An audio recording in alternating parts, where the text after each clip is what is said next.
Part 1. Topanga Canyon, California, present day. Piloting his jeep up the old abandoned fire road, Rafael Salazar could see all around him further evidence of the terrible drought that was afflicting not only the Santa Monica Mountains, but all of Southern California. Great plumes of dry soil rose around the tires, enveloping the vehicle in a cloud of dirt and dust as it bounced its way over the rocks and potholes, past the trees with their melancholy branches hanging low, the scraggly chaparral, the withered grasses. As a field officer with the Environmental Science Service, a perpetually underfunded division of the Bureau of Land Management, he had seen the canyon in all kinds of conditions, but he had never seen it this bad. The forecast, unfortunately, was for more of the same.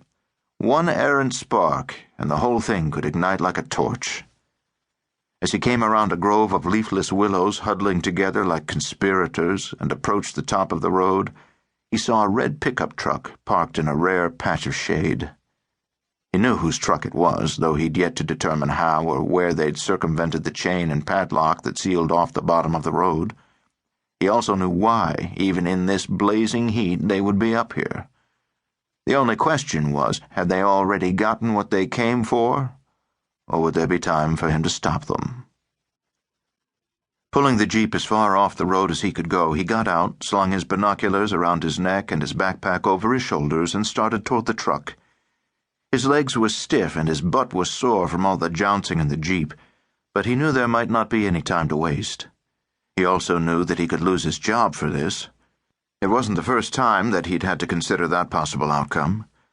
It wasn't the first time that he had dismissed it, either. He approached the beat-up old truck warily from the back, and only when he had determined that no one was in it did he get close enough to look into the flatbed. To his relief, all he saw were some ropes and tackle, empty Dr. Pepper cans, a busted fishing rod, and a styrofoam cooler. But which way had they gone? He went to the top of the hill and swept the binoculars around the surrounding range and deep ravines.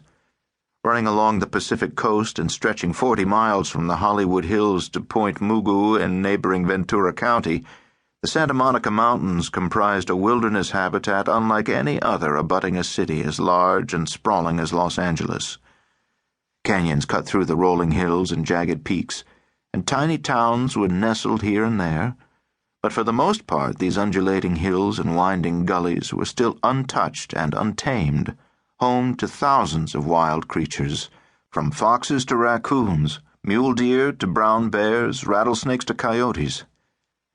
It was the coyotes that had brought him here in the first place.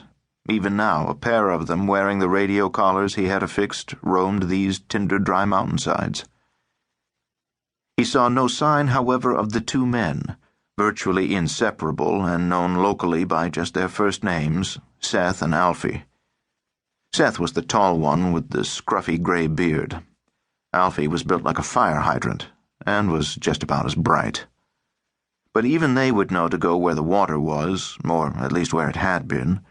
So Rafe started down the other side of the hill, the loose pebbles and grit from the trail skittering under his hiking boots. 2 or 3 times he had to put his hand down to the parched ground to arrest his sliding out of control. He should have topped off his canteen before he'd gone out on his patrol. Standard protocol, but it was too late to do anything about that now. When the land leveled off, he followed the rudimentary track that animals had used since time immemorial to make their way down to the lake, more like an overgrown pond where they could drink. The closer he got, the worse it looked, and smelled. In fact, when he finally arrived on its banks, he saw that the water level had dropped lower than he had ever seen it. At least a dozen yards of ground that had once been underwater were now visible. The gravel and desiccated weeds exposed to the bright sunlight, the remaining water still and fetid.